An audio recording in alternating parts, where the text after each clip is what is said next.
Hasta el momento. Mi nombre es Luisa Fernanda Jiménez, soy residente de primer año de medicina interna. Para el día de hoy me he trazado este objetivo, que es revisar las recomendaciones actuales para el tratamiento de COVID-19 y la evidencia de los fármacos que están designados como posibles objetivos terapéuticos en esta enfermedad.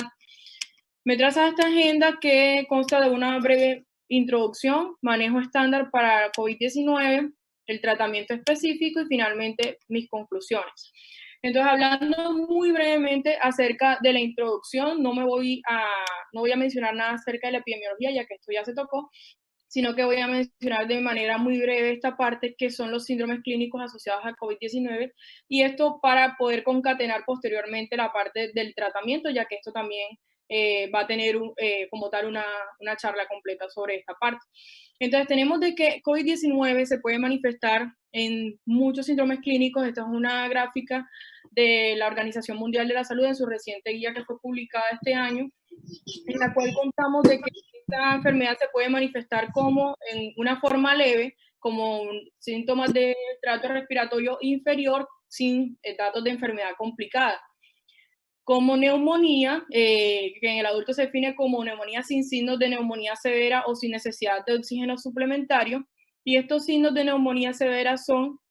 en el paciente con infección respiratoria o fiebre, que además tenga frecuencia respiratoria de más de 30 respiraciones por minuto, que además tenga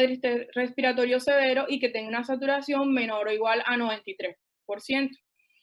También estos pacientes pueden desarrollar síndrome de estrés respiratorio agudo, pues que las características clínicas están bien establecidas desde el punto de vista de imagenológico, pero lo que me interesa mencionar en esta parte es más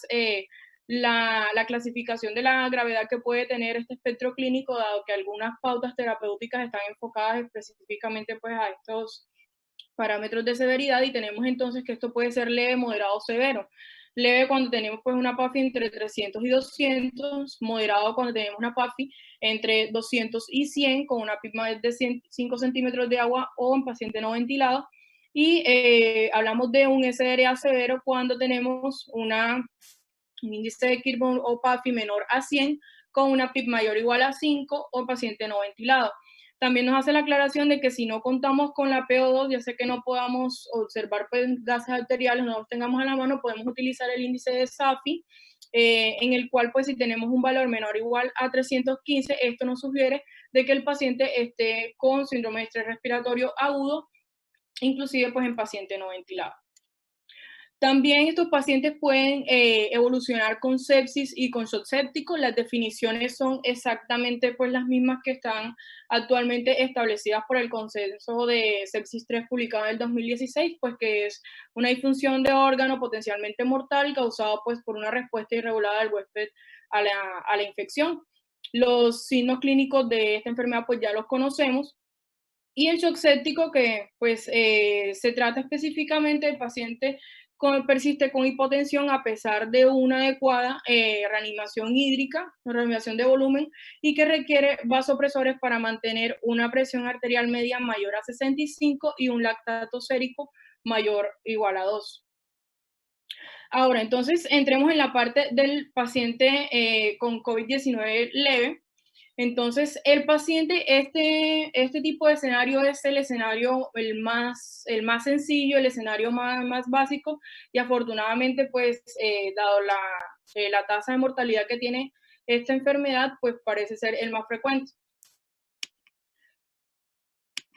El tratamiento entonces básicamente va a constar de un tratamiento sintomático y de monitoreo. Entonces tenemos en cuenta de que este paciente con COVID leve no requiere intervenciones hospitalarias, y básicamente este paciente se debe aislar para evitar la transmisión del virus. Además, hay que brindarle a este paciente tratamiento sintomático, como ejemplo, pues manejo antipirético para la fiebre.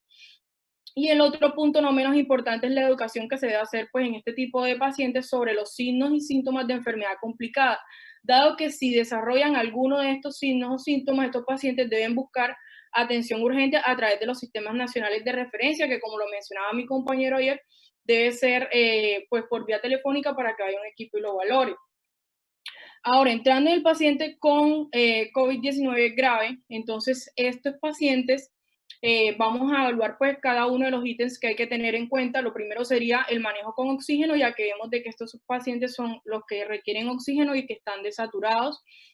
Entonces, en ellos podemos iniciar la oxigenoterapia según estas pautas de la OMS a 5 litros por minuto y ajustar para alcanzar una saturación objetivo de más de 93 durante la reanimación. O podemos usar máscara de depósito con una dosis de 10 a 15 si el paciente pues ya está en un estado más crítico. La idea es de que cuando el paciente ya esté estable, esta saturación sea de una meta de más de 90, mayor de 90 en pacientes adultos no embarazadas y mayor o igual a 92 o 95 en las pacientes embarazadas.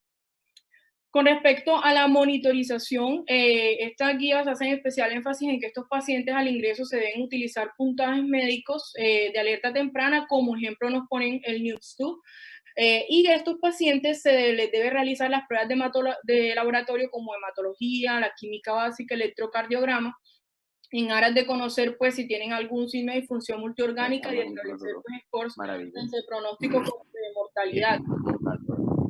Y se deben iniciar también inmediatamente pues la aplicación de terapias de apoyo oportunas y efectivas, pues que finalmente pues son como tal la piedra angular de la terapia de los pacientes que desarrollan manifestaciones graves en COVID. Otro punto a establecer en este tipo de pacientes, sabemos que son el manejo de condiciones comórbidas, da que ya tenemos amplio conocimiento de que este virus afecta principalmente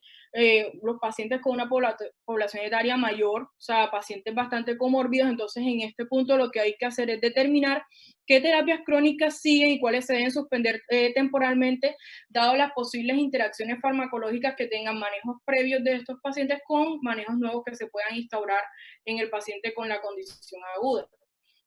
Con respecto al manejo de líquidos en los pacientes con infección respiratoria aguda grave, esta debe ser con mucha precaución. La OMS, tanto la OMS como la Guía de Surviving Sepsis en COVID-19,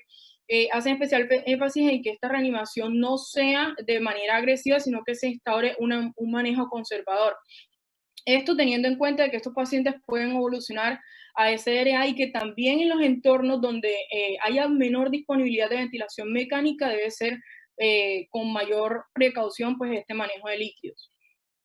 El tratamiento de coinfecciones, entonces tenemos que se deben instaurar antimicrobianos empíricos para tratar todos los posibles patógenos que causen infección respiratoria aguda grave y sepsis, esto dentro de la primera hora, tal pues como está designado el paciente en el manejo de sepsis, y que el tratamiento antibiótico empírico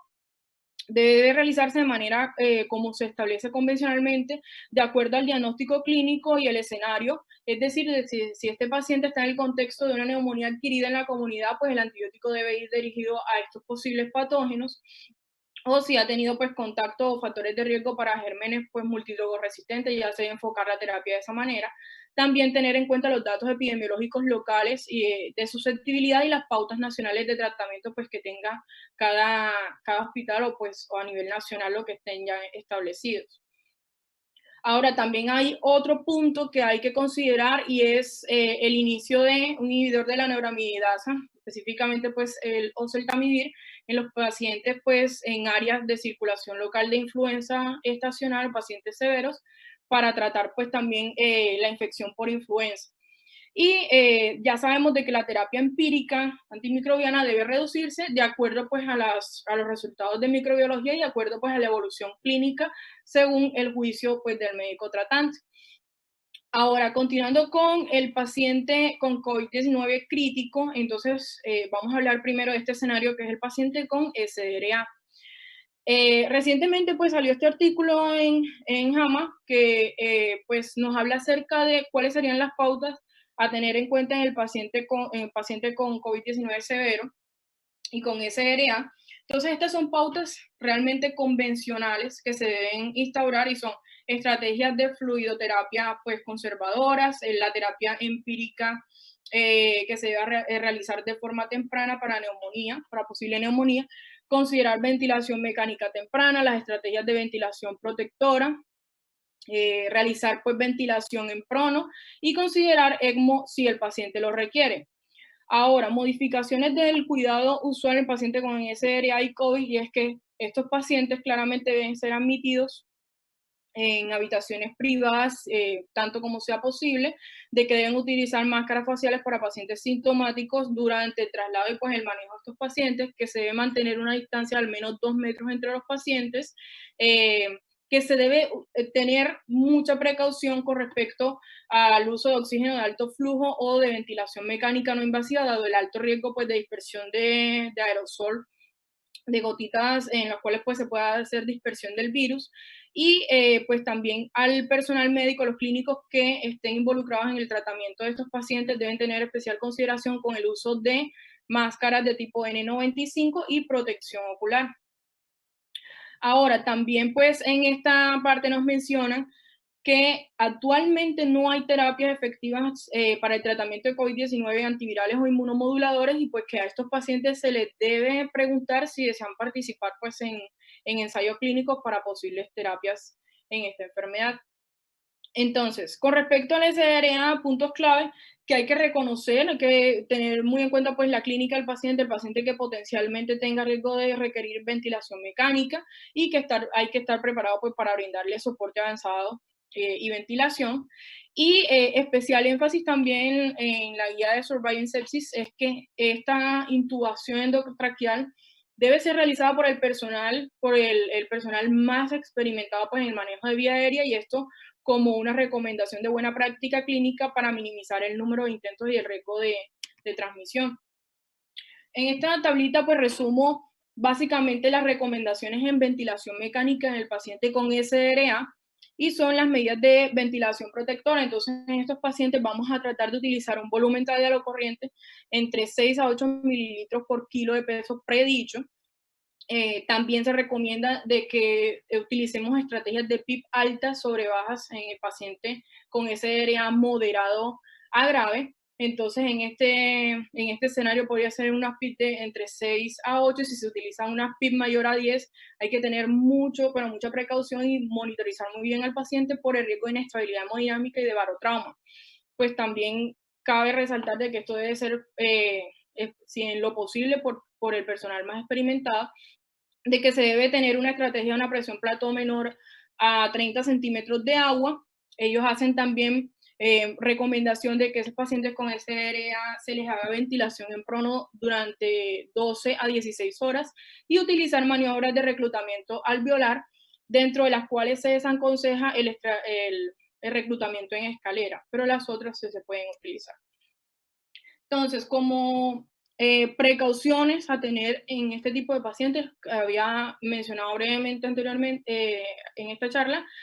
que el oxígeno de alto flujo debe utilizar pues, en pacientes muy seleccionados, así como la BNI, o sea, en lo posible no utilizarlos, pero en pacientes seleccionados o en pacientes donde definitivamente pues, no haya otra opción, se puede utilizar, pero que tener muchísima precaución por el alto riesgo de dispersión de aerosoles y de dispersión del virus.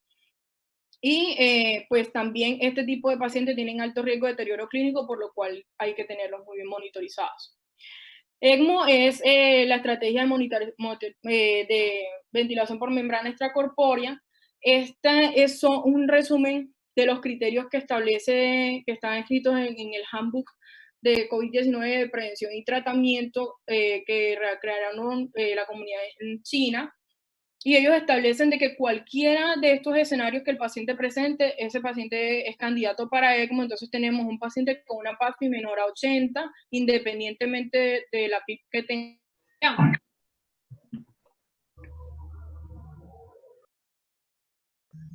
Dale, Luisa, inicia. Ok, bueno, quedamos en esta parte que es los pacientes posibles candidatos para oxigenación por membrana extracorpórea. En el handbook para prevención y tratamiento publicado en China, ellos establecen de que paciente con cualquiera de estos criterios posible candidato para ECMO. Entonces tenemos pacientes con una PAFI menor a 80 independientemente del nivel de PIB, paciente con una presión plató menor a 30 y con PCO2 mayor a 55, el paciente que tenga aparición de neumotórax, de fuga de aire mayor de un tercio del volumen corriente o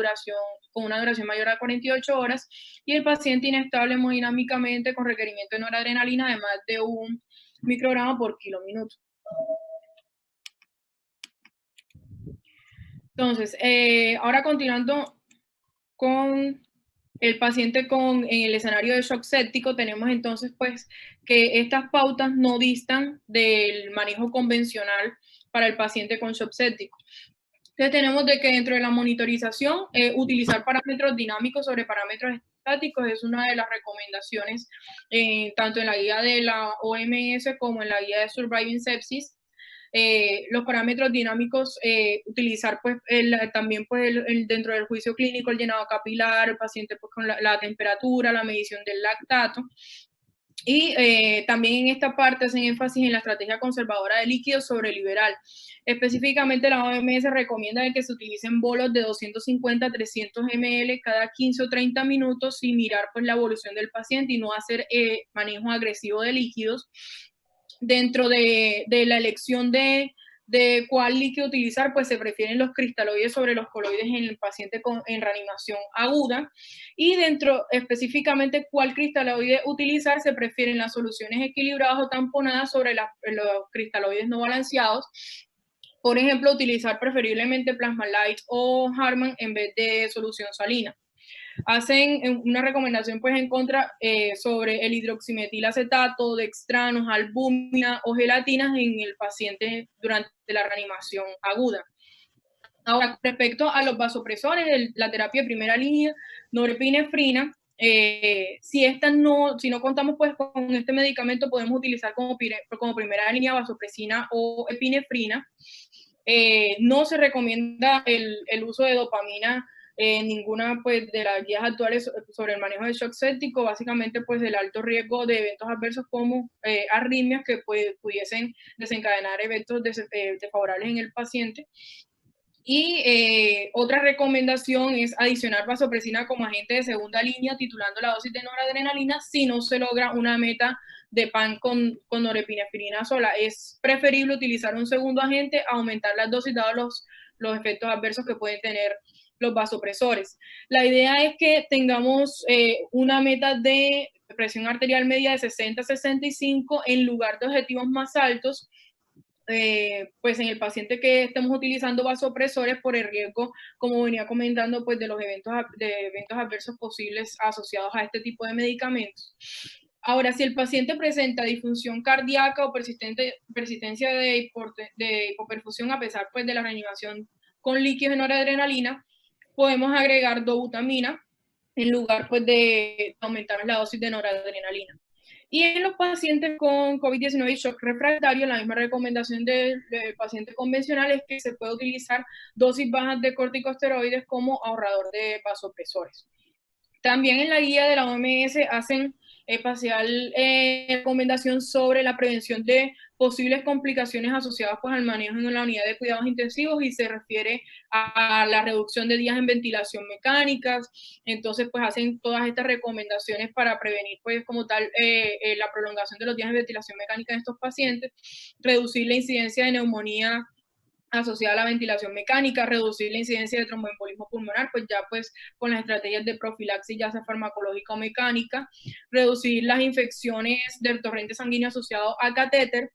la incidencia pues de úlceras de presión, la incidencia de úlceras de estrés y de sangrado gastrointestinal,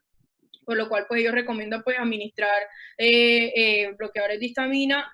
o bomba de protones y reducir la debilidad asociada pues a la UCI, también movilizando al paciente. Ahora, con respecto al tratamiento específico para COVID-19, entonces, pues se han planteado muchas opciones terapéuticas se han realizado muchísimos estudios que pudiesen pues validar unos u otras opciones en este tipo de patologías, dentro de los cuales tenemos fármacos antivirales, tenemos el interferón alfa, cloroquina y derivados, corticosteroides y otros medicamentos que mencionaré. Entonces, dentro del grupo de antivirales, uno de los que más observé pues que se recomienda en alguna de las revisiones que hice fue el lopinavir ritonavir, que es el Caletra y es un medicamento que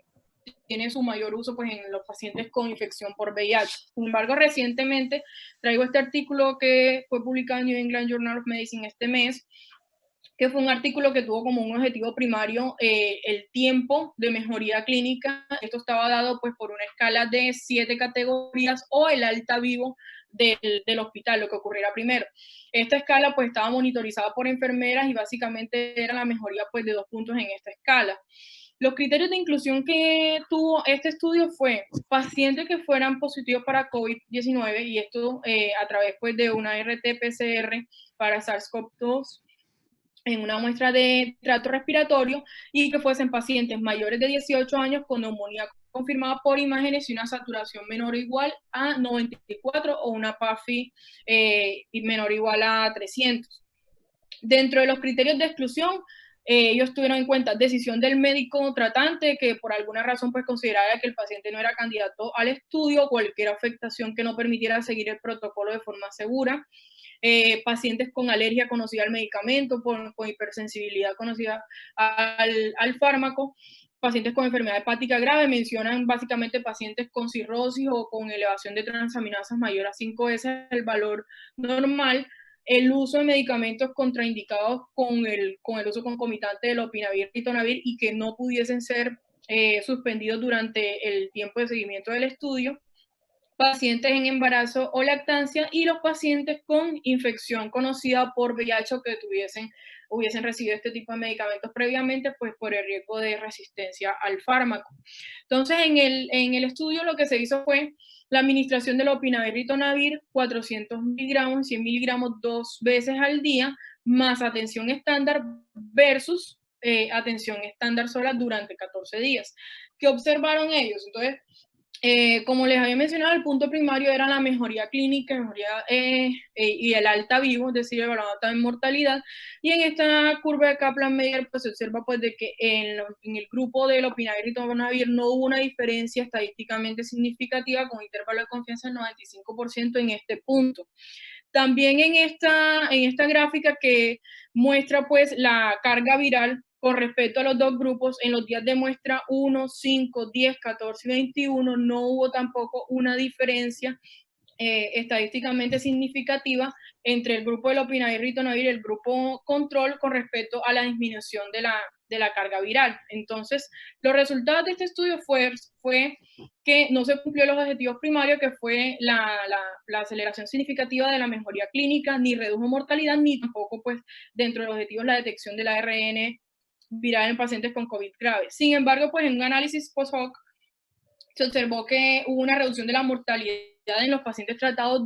antes de los 12 días del inicio de los síntomas, una diferencia del 19% versus el 27% del grupo control, pero pues en los días tratados posterior a esto no hubo ninguna diferencia.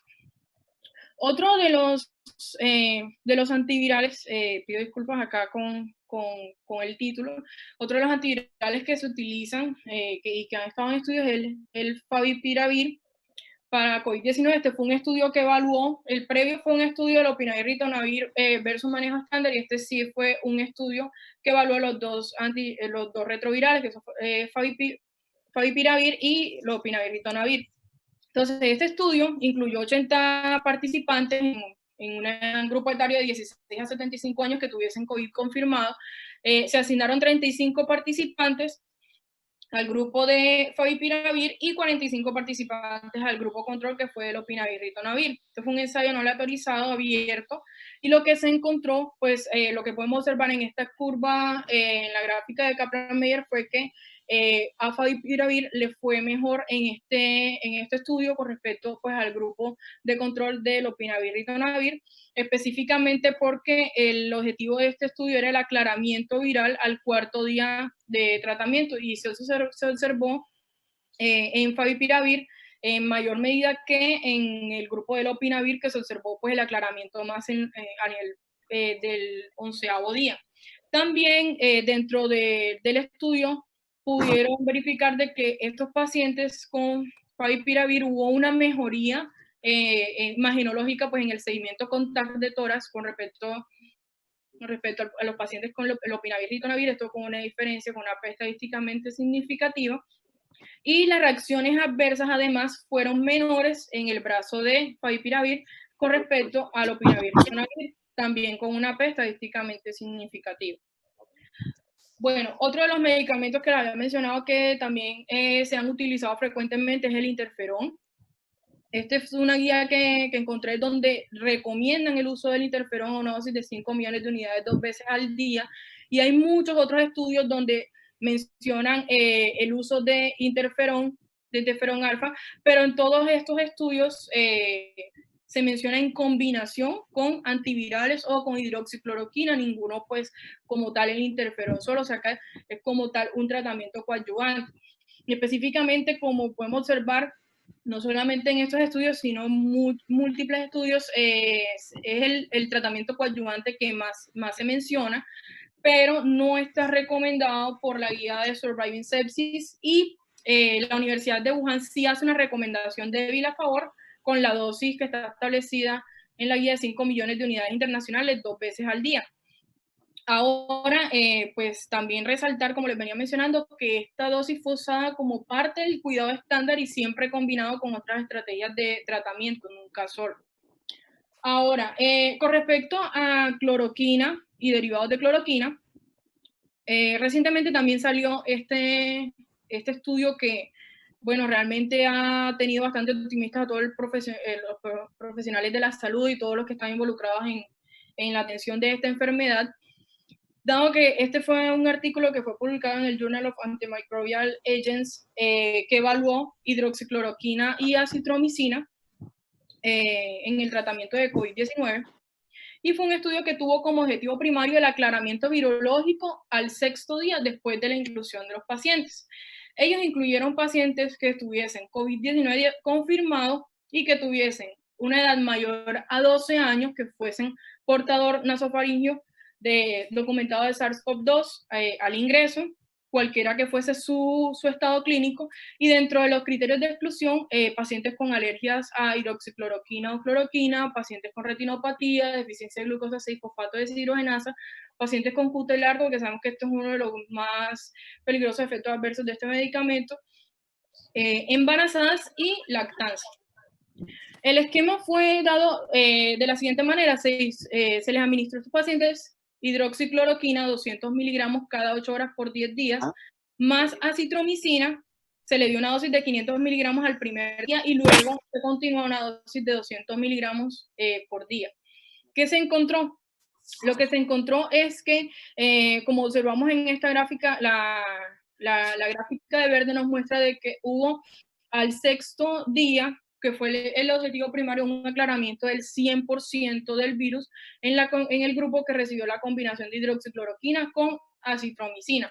versus un 57% en los pacientes que recibieron hidroxicloroquina sola y aproximadamente un 12% en los pacientes que no recibieron ninguno de los dos medicamentos. Esto con una P estadísticamente significativa. Sin embargo, hay que mencionar las grandes limitaciones que tiene este estudio. Fue un estudio realmente con una muestra muy pequeña, fueron 36 pacientes, y además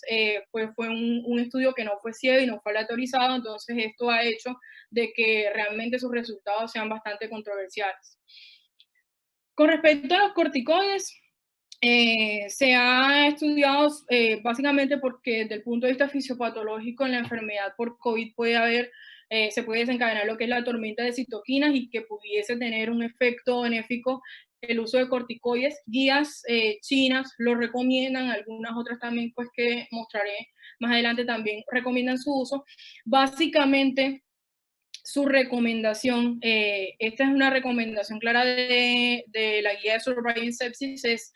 que en pacientes adultos con COVID-19 con SDRA es donde tienen una recomendación fuerte, además pues de los pacientes con dosis bajas que se pueden utilizar como efecto de ahorrador de corticoides en el paciente con shock refractario. Pero más allá de eso no tiene ninguna recomendación. El paciente con COVID-19 y falla respiratoria, pero que no tenga SDRA, no se recomienda su uso. Esta tablita muestra pues algunos de los medicamentos que he mencionado, las dosis establecidas y los estudios donde se han establecido su posible uso. Acá también tenemos favipiravir y metilprednisolona. Ahora, dentro de otros tratamientos que se pudiesen utilizar en esta enfermedad. Entonces tenemos, por ejemplo, Arbidol, que es un mifenovir, es un medicamento que es muy utilizado en China y en Rusia. Allá de hecho pues lo utilizan como estrategia ya protocolizada, y que siempre se utiliza, se administra también como en conjunto con otros regímenes de tratamiento para pacientes con COVID-19. En un estudio de corte, pues lo que se encontró, que se valoró pacientes que recibieron Arbidol versus tratamiento empírico solamente, y en este estudio, que realmente es de baja calidad, sí se encontró que hubo una mejoría discreta en la conversión virológica, en los hallazgos tomográficos y en el requerimiento de oxígeno, principalmente en el escenario de pacientes con enfermedad leve y moderada, porque estos resultados no fueron reproducibles en los pacientes con enfermedad severa. Con respecto a gamma globulina, que también es otro de los medicamentos que se ha cuestionado en esta enfermedad, realmente también se ha administrado en combinación con otros medicamentos y no se puede medir su eficacia por sí sola. Ni la guía de Surviving Sepsis ni la Universidad de Wuhan recomiendan su uso, entonces este sí está completamente pues, descartado. Ahora, actualmente hay aproximadamente 382 ensayos clínicos que están en estudio de tratamientos para COVID-19. Dentro de esos estudios están los biológicos, como lo son el tolicizumab, que actúa a nivel de la interleuquina 6, y entre otros también antirretrovirales, como lo son el remdesivir, pero que actualmente estos medicamentos, la evidencia no ha sido contundente y no permite, pues, como tal, su uso de estos medicamentos. Esta gráfica la traje porque finalmente quería mostrarles, este es un consenso de neumólogos, un consenso internacional de neumólogos que encontré, publicado también recientemente, en el cual participaron un gran número de neumólogos de diferentes continentes, inclusive hay una participación de Colombia, en el cual en el manejo de COVID-19 ellos establecen, pues, de acuerdo a la severidad, las posibles intervenciones. Entonces, en el paciente con enfermedad leve, están de acuerdo que el paciente debe tener un cuidado ambulatorio, de que estos pacientes pues deben ser pues básicamente medidas de soporte, tratamiento sintomático, y más allá de eso pues no hay más intervenciones que la educación. Pero en el paciente con enfermedad moderada, que ellos lo establecen como los pacientes con disnea, hipoxemia, pacientes con infiltrados y consolidación en la radiografía de tórax o en la tomografía, además de los cuidados convencionales y del uso de los deltamivir, ellos sí consideran el inicio de hidroxicloroquina o de lopinavir-ritonavir si hay un riesgo de enfermedad, de que el paciente progrese a enfermedad severa. Ahora, específicamente en el escenario del paciente crítico, que lo definen como el paciente en ventilación mecánica o paciente pues, que presente consolidación bilateral o multilobar, entonces en estos pacientes consideran el remdesivir como manejo compasivo, y también los biológicos de tipo tocilizumab, pero pues que se haya evaluado previamente pues la medición de interleuquina 6. Esto especialmente pues mayor evidencia de mejoría en los pacientes en los que haya documentado donde se haya documentado el síndrome de tormenta de citoquinas. Además de ello, en los pacientes críticos también consideran el uso de interferón beta 1 en los pacientes con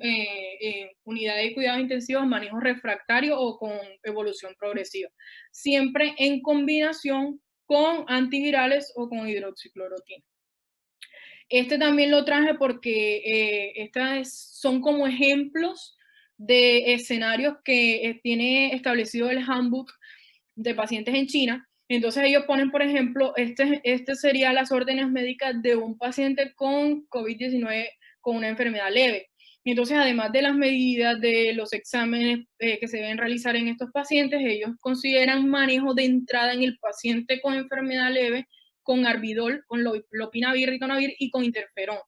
Llama la atención pues de que ellos utilizan un arsenal mucho más amplio. En el paciente con una enfermedad moderada, utilizan además de esto Ambroxol, y en el paciente con enfermedad severa utilizan Arbidol, utilizan lopinavir, ritonavir, interferón, adicionan metilprednisolona a dosis de 40 miligramos, que realmente es la dosis que se ha utilizado pues, en todos los estudios que se han evaluado, y utilizan además inmunoglobulina. En los pacientes también críticos, que ponen otro ejemplo, adicionan también pues, el manejo antibiótico para neumonía o para otras infecciones asociadas. Entonces, como mis conclusiones en esta charla son de que las estrategias terapéuticas para COVID-19 actualmente pues no está todo dilucidado y la evidencia no ha sido contundente, no hay una evidencia fuerte para recomendar un medicamento u otro y que básicamente se basan en las recomendaciones de expertos y que pues actualmente las medidas que tenemos son más que todo de apoyo y que pues la prevención sigue siendo nuestra mejor arma para reducir la transmisión del virus. Muchas gracias.